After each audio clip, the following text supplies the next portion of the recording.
Bonjour à tous et bienvenue à Question Auto. Cette semaine, on essaie une berline de type compact, la nouvelle Toyota Yaris. Si jamais vous traversez les lignes du côté de la frontière, eh bien là, vous allez l'appeler la Sion IA.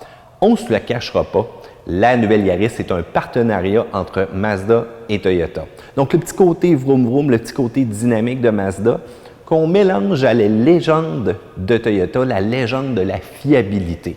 Est-ce que ça va faire un beau mélange? J'ai hâte de voir ça. Une chose est sûre, nouvellement redessinée, nouvelle forme, nouveau design, nouvelle mécanique, nouvel intérieur, plein de belles promesses. Alors cette semaine, Question Auto, la nouvelle Yaris, c'est parti!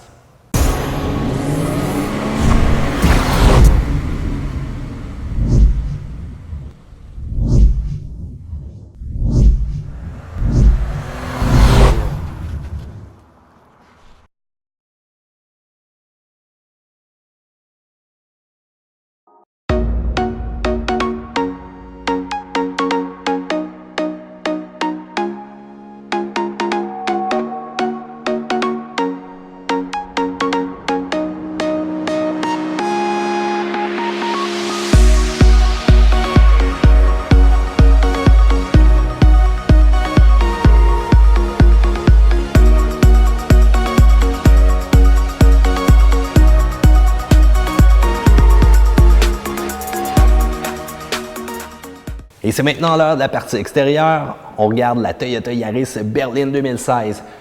Pour une des rares fois, je peux vous dire qu'on a une version qui est dénudée de toute option. Donc, le modèle de base, si vous choisissez celui-là, eh bien, c'est ce que vous allez avoir. Regardez la calandre avant. On vient chercher vraiment le style maintenant qu'on retrouve dans la plupart des modèles de Toyota. Donc, vraiment une calandre qui est faite en forme d'hexagone. J'aime bien les agencements de style qu'on a fait, que ce soit au niveau comme la partie entrée d'air ici, toute l'utilisation, encore une fois, du noir, vraiment des plastiques qui sont très bien finis, la touche de chrome aussi qu'on a tout le tour de la calandre, même touche de chrome qu'on retrouve à l'intérieur de la lumière qui est profilée. Et regardez aussi comment que c'est bien fini. Donc, terminer la mode des voitures compactes avec des pare-chocs d'une autre couleur. Beau travail là-dessus. Mais une chose à faire attention, si jamais vous vous stationnez, regardez comment c'est bas cependant du sol. Donc, une chaîne de trottoir pourrait être très meurtrière envers votre pare-choc. Les roues, eh bien, c'est sûr qu'on a des bonnes vieilles jantes d'acier qui sont cachées en arrière d'un cap de roue comme ça.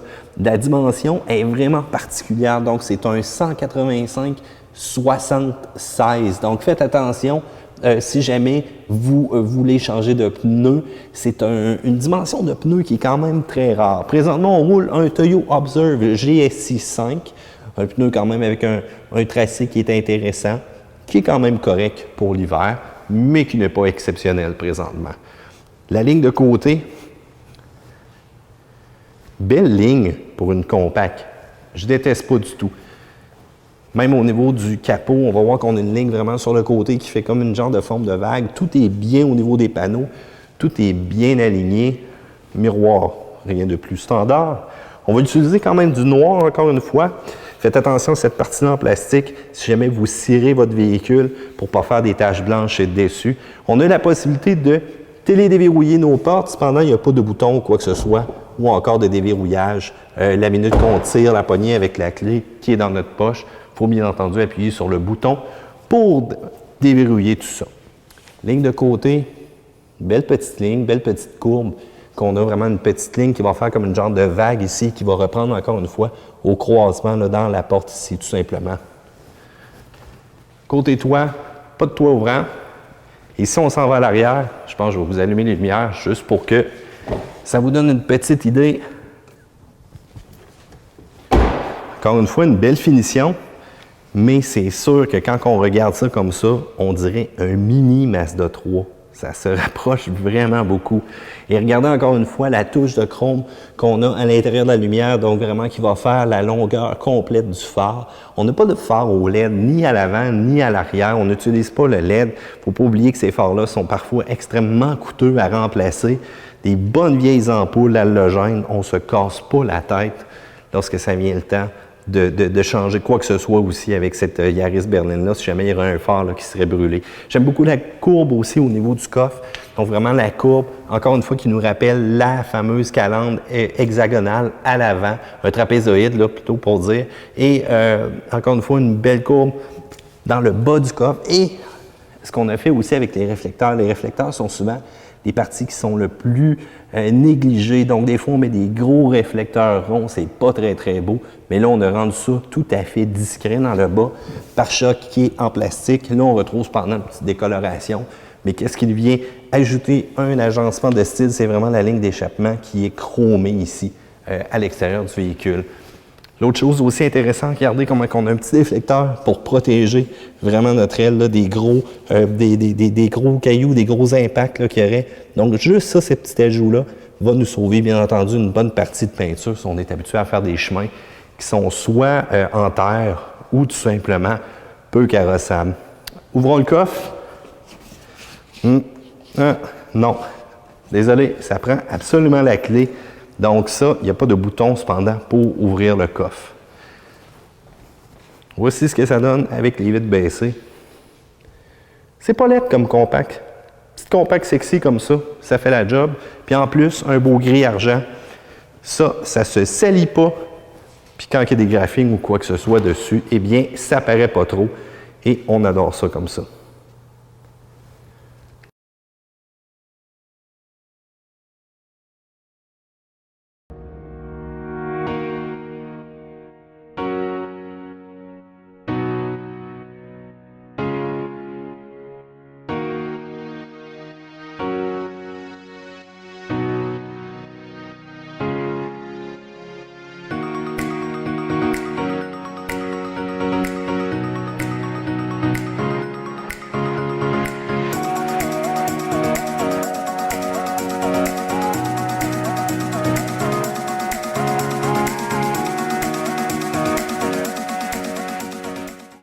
Parlons maintenant de l'intérieur de la Yaris berline et on peut voir qu'on a fait un excellent travail. Ça change totalement de la version précédente. La minute qu'on ouvre la porte, je vous rappelle aussi qu'on a la version de base, donc qui est dénudée du groupe Premium présentement. Un plastique qui peut sembler dur, mais qui offre quand même une genre de texture intéressante, un agencement de tissu. Et regardez aussi un peu l'effet carbone qu'on a ajouté tout simplement à l'intérieur d'ici.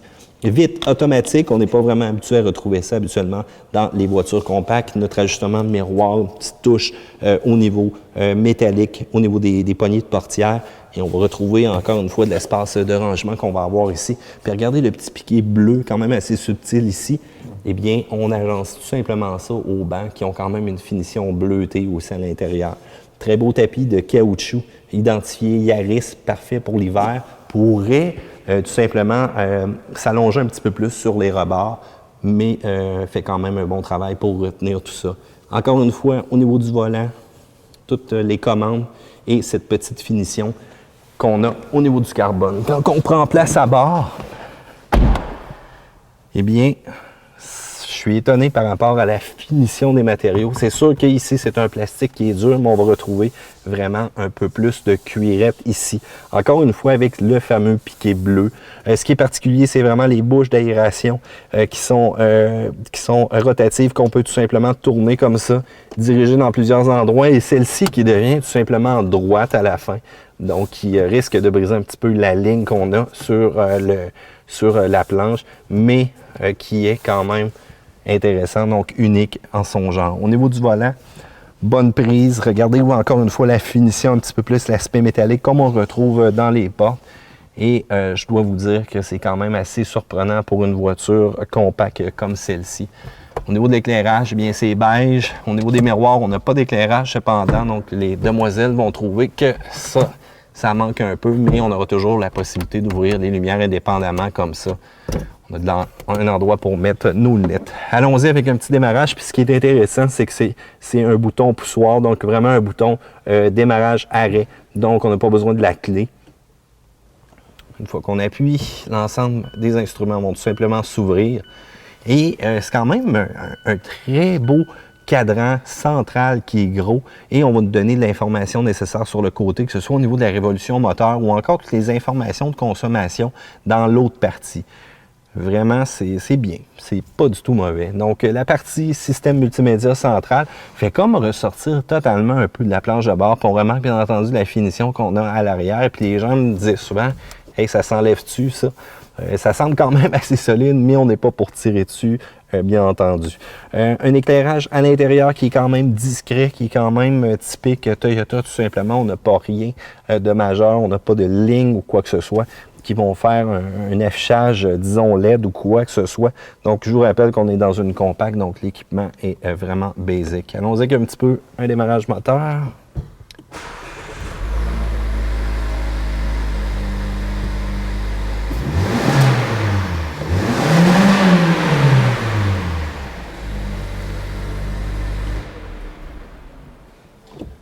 Rien de plus compliqué, c'est vraiment standard. Et ce que j'aime aussi, c'est toutes les commandes sur le volant qui sont vraiment à la portée de la main, que ce soit au niveau du volume du radio ou encore tout simplement la touche information qui nous permet de changer nos différents affichages. Présentement, que ce soit ma consommation moyenne, 5.9, qui est quand même très raisonnable.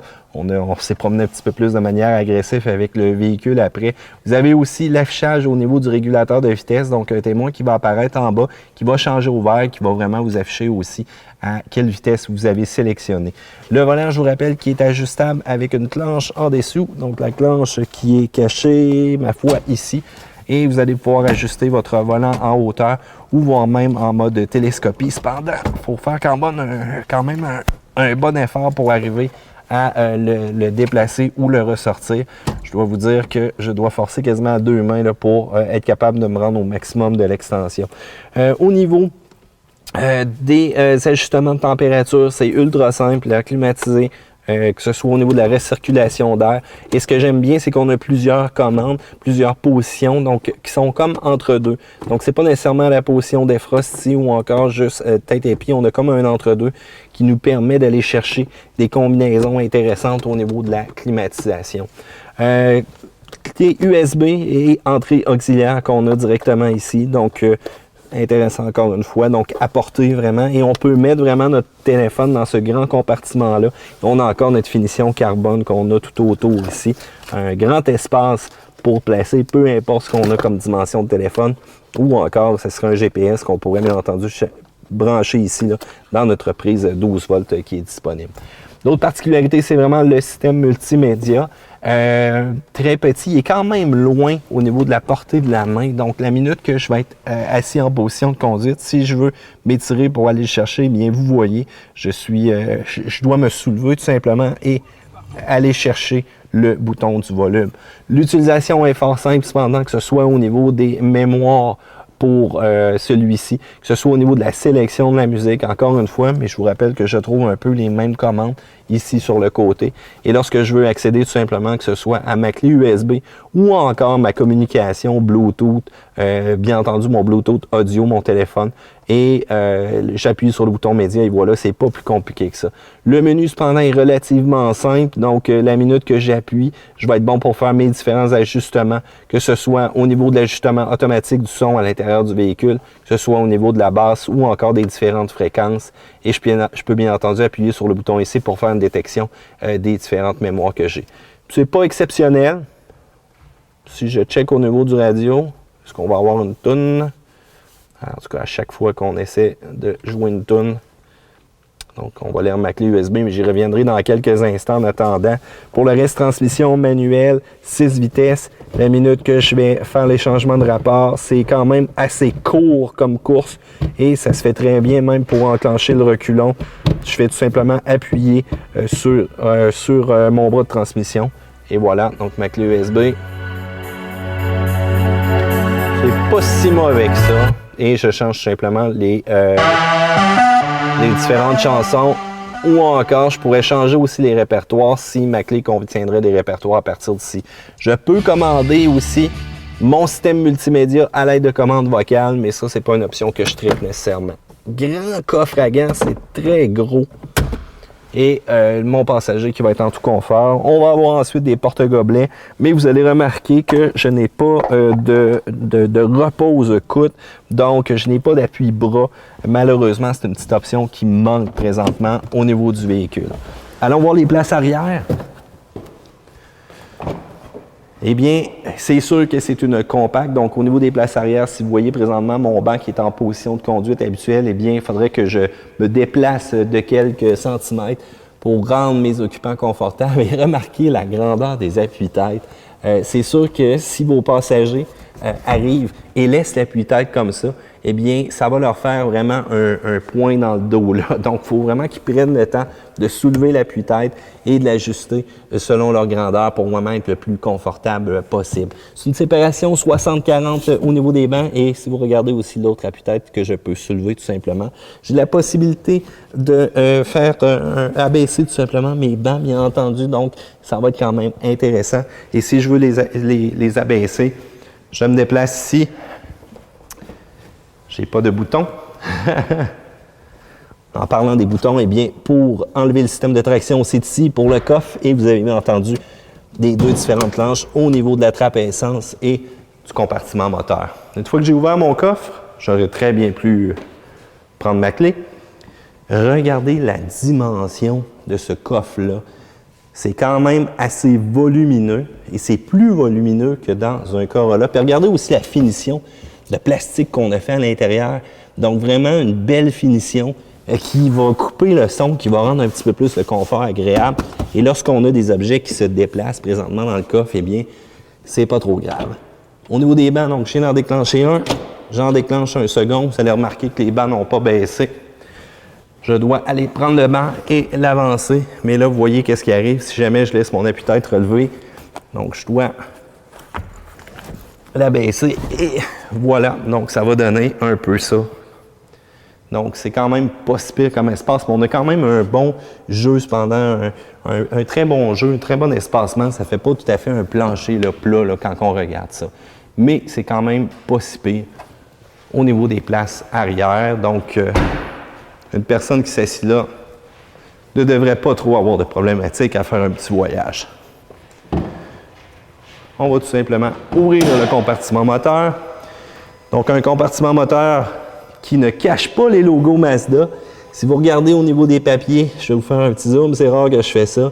On a des logos Mazda un petit peu tout partout. Regardez aussi la grosseur du support à moteur. C'est quand même assez gros. Tout est très facilement accessible, que ce soit au niveau de la vérification de l'huile pour remplir, la batterie encore une fois. Vous avez aussi les différents systèmes. Très facile, très simple d'entretien pour ce véhicule-là. Si jamais vous voulez mettre du lave-glace, c'est tout près ici sur le bord. Pas besoin de s'élancer sur la voiture et de se salir au complet.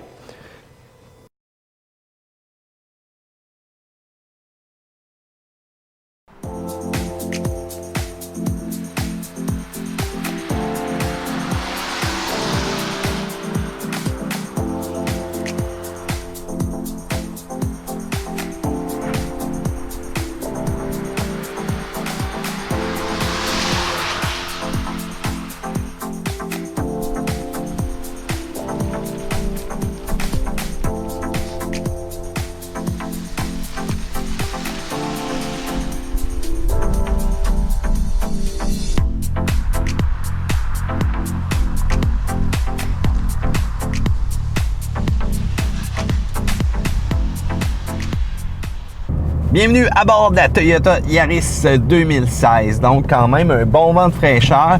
Et là, on s'attend quand même à avoir un comportement routier qui est totalement changé de l'ancienne version. Eh bien, oui, sérieusement, on va être servi là-dessus. Ça change totalement le comportement, le mélange de Mazda avec Toyota, sérieux, ça fait quelque chose d'excellent. Et on n'a plus la Yaris, voire même l'EcoSedan mollassonne, pas avec une bonne tenue de route, avec un freinage vraiment spongieux. On oublie tout ça et on repart en neuf. Eh bien, quasi en neuf parce que la motorisation, on est encore avec notre petit 1.5 litres de 106 forces et de 103 livres de couple. Donc ça, malheureusement, ça n'a pas changé. On aurait peut-être aimé avoir un petit peu plus de puissance à l'intérieur du véhicule, mais bon, le créneau est comme ça. Le créneau des petites voitures compactes et des petites motorisations, des petits véhicules qui nous déplacent du point A au point B, qui coûtent pas cher et avec une économie d'essence hors de l'ordinaire, et ça, c'est tant mieux. C'est ce qu'on aime bien aussi. Donc, motorisation, correct, donc on ne fera pas de grosses performances avec ça, mais qu'est-ce qui anime un peu le plaisir de conduite, c'est la transmission manuelle 6 vitesses, parce qu'habituellement dans le créneau, c'est du 5 vitesses, ou encore c'est une bonne vieille automatique 4 vitesses qu'on garde depuis des lurettes. Et bien là, au moins, avec la Yaris 6 vitesses manuelles, puis des changements là, assez précis, une course qui est assez courte, passe en 3e, et voilà, rapidité pour la 4e, déjà fait, pas de problématique, précis, pas de son. Sérieux, belle amélioration, ou plutôt belle nouveauté que je devrais plutôt dire. Du côté de la transmission automatique, eh bien, elle va avoir un mode intelligent, donc on va pouvoir choisir un mode sport ou encore un mode normal. Et ça, encore une fois, ça va faire une transmission automatique qui est réactive, qui est pas vraiment paresseuse, et c'est tant mieux, parce que des petites voitures comme ça, habituellement, c'est quand même le fun à conduire. On n'a pas nécessairement besoin d'avoir 400 forces pour avoir du plaisir de conduire. Côté direction, c'est précis. C'est sûr que la suspension, on utilise encore une bonne vieille poutre de torsion à l'arrière. C'est la vieille façon de faire. Cependant, encore une fois, au niveau de l'entretien, au niveau de la durabilité à long terme, c'est presque intuable. Ça, on va se dire les vraies choses. Les pneus aussi sont très petits, très peu larges pour du 16 pouces. On parle de 185/76. C'est une grandeur qui est vraiment très particulière. Je vous le dis tout de suite, on va avoir de la problématique à trouver une dimension de pneus qui va être appropriée, que ce soit en été ou que ce soit en hiver pour la voiture. Autre chose aussi au niveau du comportement routier, c'est quand même silencieux à l'intérieur du véhicule. C'est pendant la minute qu'on va faire des accélérations, on va le sentir un petit peu plus. Et là, vous avez vu, j'ai pas baissé assez ma vitesse. Encore une de plus. Voilà la motorisation qui me donne un petit coup de main là-dessus. Faut faire révolutionner ce moteur-là parce qu'on va vraiment chercher le maximum des forces à très haut régime, et ça, c'est sûr. On va parler d'un régime moteur de 6000 tours pour aller chercher le maximum de la force. Donc, il faut vraiment que ça monte tout près de la ligne rouge avec lequel ce petit moteur-là est capable de révolutionner. Freinage, tambour à l'arrière, tambour, minimum d'entretien. Mais encore là, c'est pas si pire. On va avoir un freinage intéressant sur surface sèche.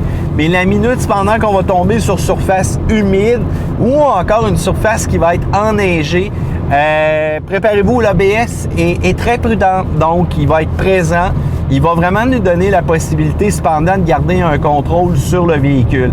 Donc, peut-être si ce serait à ajuster, j'en enlèverais un petit peu d'assistance, à peine pour me donner un peu plus de feeling au niveau de la pédale, parce que je vous le dis tout de suite, la minute qu'on arrive sur la neige, une chose est sûre, on va garder le contrôle, on ne le perdra pas avec la Yaris. Place à bord, très bien, confort. Proximité cependant des commandes du radio, c'est très loin, c'est pas à portée de ma main nécessairement. Et même chose aussi pour la porte. Lorsque la porte va être ouverte à pleine grandeur, je vais être bien entendu obligé d'aller complètement m'étirer pour aller chercher la poignée de la portière, et je suis grand. Donc, les petites personnes, si jamais vous ouvrez votre porte complètement, vous la laissez aller où il y a un coup de vent, vous allez être quasiment obligé de sortir du véhicule pour la rattraper. Côté sécurité, on a un véhicule qui est très sécuritaire. Contrôle de traction, contrôle de stabilité, frein anti-blocage. Si vous allez vraiment dans les versions la plus équipée aussi, vous allez avoir des avertisseurs de collision. Et un must aussi que j'aime bien souvent, c'est une voiture de jeune, c'est une voiture de personne qui va commencer à conduire. Et n'ayez crainte, dans les côtes, vous avez vraiment un système qui va vous retenir. Donc, si jamais vous arrivez à une lumière rouge, vous êtes dans une côte, une vraie grosse pente, et que vous n'êtes pas très bon à déclocher, si on veut, donc à utiliser l'embrayage, trouver votre point de friction, vous allez avoir un système de retenue qui va vous retenir pour quelques secondes, donc impossible de rentrer en contact avec le véhicule en arrière de vous. Et ça, je trouve ça extrêmement bien. On n'a pas non plus lésiné sur tous les coussins gonflables à l'intérieur du véhicule. Donc, si jamais il y a une collision ou quoi que ce soit, malgré la grosseur du véhicule, les occupants vont être en toute sécurité. Et ça, c'est un très gros must et on apprécie, surtout pour une voiture de cette classe-là. Autre point quand même assez notable, je vais avoir même les changements de vitesse qui vont m'être affichés à l'écran. Donc, les changements de vitesse suggérés. Donc, je roule en quatrième ou voire même en troisième. le véhicule voit que je devrais faire un changement de rapport pour aller dans une vitesse plus haute, mais il n'y a pas de problématique. On me l'affiche comme ici présentement. On m'indique de passer en 6e vitesse. C'est tant mieux, c'est un bon rappel pour l'économie d'essence. Parlons-en de l'économie d'essence. L'économie d'essence qui est extrêmement intéressante sur le véhicule. Sérieusement, j'ai fait les 2 tests vraiment ultimes. J'ai brassé ce véhicule-là pour voir comment que ça allait consommer au maximum. Oubliez ça, là, j'ai jamais dépassé le 7,5 litres au 100. Et ça, c'est oh, tabarouette, le banc passager est assez sensible. J'ai juste reposé la main avec un petit peu de stock que j'avais là et on m'a dit qu'on n'était pas attaché. Donc, un petit banc passager sensible. Parlons d'économie d'essence. L'économie d'essence, c'est ce qu'on aime avec ce genre de véhicule-là. Eh bien, j'ai brassé le véhicule pour voir jusqu'où je pouvais me rendre. Et sérieusement, j'ai jamais dépassé le 7,5 litres au 100 avec celui-ci. C'est très économique pour une motorisation. C'est sûr que ça n'a pas beaucoup de HP, donc automatiquement, il faut que ce soit économique. Et lorsqu'on parle d'un combiné en ville, on va parler de 6,7 litres au 100. Et lorsqu'on va parler aussi avec la transition automatique, donc on fait un petit peu mieux, on va parler de 6,4 litres au 100. Ce qu'on était capable de faire, c'est du 5 litres au 100 avec la version manuelle. Là, c'est sûr qu'à 5 litres au 100, on est pépère. On n'est pas pomme, on prend ça mollo, on suit les indicatifs que j'ai au niveau des changements de vitesse et ça va faire une voiture qui est très économique. Donc, en résumé, dans mon temps, là, des voitures compactes comme ça, les voitures d'étudiants, les seconds véhicules qu'on avait pour une famille qui était toujours plus petit, qu'on donnait aux gamins pour qu'ils puissent faire leur déplacement, qui venaient d'avoir leur permis, n'étaient jamais aussi équipés que ça. Ils n'avaient pas nécessairement un fun de conduite que ça, n'avaient jamais autant d'équipements de sécurité et n'avaient pas non plus un look intéressant comme présentement on nous offre sur la Yaris. Eh bien, je dois vous dire que malgré qu'on paye peut-être un petit peu plus cher, c'est sûr que ce serait le genre de voiture que je considérerais pour un gamin, pour une personne qui apprend, si je serais un étudiant qui aurait quand même un budget restreint. Et je serais amplement satisfait avec tous les équipements que j'ai à l'intérieur. Puis si jamais j'en voudrais plus, eh bien, peut-être que je ferais le bon là, de 18 à 20 000 là, pour vraiment le groupe qui équiperait complètement mon véhicule et qui m'ajouterait la navigation et toutes les autres commandes. Pour le reste, ça fait un job, sérieusement. Même pour la conduite d'autoroute, on met ça en 6e, pas trop bruyant, mais c'est sûr que la minute qu'on fait révolutionner ce petit moteur-là, 5 000, 6 000, ça devient un peu bourdonnant, mais bon, ça fait la job.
Parlons prix pour la nouvelle Yaris Berline. Le premier choix que vous allez devoir faire et qui influence quand même la facture, c'est au niveau de la transmission. Donc, si vous optez pour une 6 vitesses manuelle, on parle de 16 995 $. Automatique, ça fait gonfler la facture. Pourquoi pas apprendre à conduire manuel? Ça serait intéressant. Sinon, on parle de 18 200 $. La seule option qui est disponible, c'est un groupe premium qu'on ajoute, bien entendu, Et la seule chose qui m'agace un petit peu, c'est que c'est uniquement disponible avec la transmission automatique. Elle fait un bon travail, pas de trouble, mais le groupe Premium est quand même intéressant. On rajoute des éléments de style, on rajoute des phares anti-brouillard, on rajoute des jantes en alliage, on rajoute aussi tout ce qui est l'écran tactile à l'intérieur dans une dimension de 7 pouces, navigation, 2 prises USB, les sièges chauffants. Ça, on aime ça, surtout l'hiver. Donc, ce package-là, on parle de 20 200 $. Donc, bien entendu, on monte un petit peu plus la facture, mais l'équipement en vaut quand même la peine. Comparons maintenant la Yaris aux autres manufacturiers, aux autres modèles qu'ils nous offrent sur le marché présentement. La première chose qui me vient en tête, c'est la Chevrolet Sonic, donc un petit peu moins dynamique, un petit peu moins enivrante, un peu moins dans le vibe si on veut. L'économie d'essence aussi va être un petit peu plus haute qu'on a présentement avec notre fameuse Yaris Sedan. Cependant, parfois les prix sont assez imbattables, surtout lors des promotions. La Ford Fiesta, même dimension, même style de véhicule, mais cependant l'option de performance ST qu'on peut rajouter sur le véhicule augmente de manière incroyable le dynamisme de ce véhicule-là et même la performance, ça devient une vraie bombe. Mais là, c'est sûr que la facture, attention, ça monte drastiquement. Le système Sync aussi est très intéressant dans la Ford Fiesta. Vraiment une compétition directe cependant que je vois et qu'on peut penser, c'est les fameux Coréens. On pense à Hyundai Accent, on pense à Kia Rio, deux modèles très intéressants qui vont nous offrir un rapport qualité-prix des plus intéressants présentement sur le marché et une excellente garantie. Lorsqu'on arrive avec une garantie comme ça, on est porté à vouloir garder le véhicule longtemps, mais il ne faut pas oublier cependant que les preuves restent encore à faire côté fiabilité à long terme, mais surtout aussi valeur de revente. On doit aller chercher un petit peu plus de valeur de revente parce que quand on regarde des Yaris, que ce soit des berlines ou encore des hatchbacks, ils enroulent encore beaucoup sur nos routes puis qui sont âgés de plusieurs années. Cependant, les Coréennes semblent disparaître après un certain temps, mais je peux croire qu'ils vont faire quand même un bon travail. Au moins avec celle-ci, fiabilité légendaire. Je rajoute un autre un bon parallèle assez intéressant. Et ça, c'est une compétition à l'intérieur même du manufacturier Toyota. La Corolla. Vous allez me dire, ouais, mais c'est deux véhicules totalement différents. Mais on se rapproche énormément du prix de la Corolla, surtout avec la Yaris qu'on a ici qui offre un prix de base plus élevé que celle-ci. Je vous explique pourquoi. La Corolla de base, présentement, une 6 vitesses manuelle, le modèle CE, on parle de 15 995 $. Moins cher que celle-ci, oui, mais pas de climatisation, pas de télédéverrouillage, pas de point d'arrimage au coffre, on n'a pas de commande vocale non plus, pas de régulateur de vitesse. Au moins, on a un accoudoir central et une motorisation un petit peu plus forte. Cependant, moi, je vous le dis, quand on roule l'été et qu'il fait chaud, climatiseur, c'est important. Vous allez voir le prix qui va gonfler quand même aussi rapidement du côté de la Corolla. Et vous allez cependant avoir un petit peu plus d'espace, surtout pour vos occupants à l'arrière, mais un petit peu moins de volume de chargement, ce qui est totalement particulier. Quand on regarde le coffre de la Yaris cependant, c'est profond, c'est gros, on a de l'espace pour mettre du stock. Eh bien, là, à partir de là, le choix va être tout simplement à vous. Regardez la compétition, regardez ce que vous offre présentement la Yaris berline et le choix demeure à faire. Et on y va avec la note de maths. Alors, pour cette bagnole, j'y vais avec un A qui est amplement mérité. Commençons avec les points négatifs. Des vibrations un petit peu lorsqu'on est arrêté. Pourtant, quand on rouvre le compartiment moteur et on voit vraiment du support à moteur de grande dimension, je suis un peu étonné de ressentir ces vibrations-là. La configuration du Bluetooth aussi avec mon appareil, c'est un petit peu plus compliqué qu'on a dans la compétition. Intégration du radio. Il y en a qui trouvent tout simplement que ça fait gadget de voir le radio ressortir vraiment comme ça, le fameux système multimédia qui a l'air tout simplement vissé à l'intérieur même de la planche de bord. Donc, il y en a qui aiment, il y en a qui n'aiment pas. Il faut dire aussi qu'avec ma main, pour aller ajuster le volume, c'est un petit peu loin. Si je veux changer les fonctions, j'ai de longs bras pourtant. Donc ça serait peut-être une petite chose à améliorer. Tant mieux pour les commandes au volant.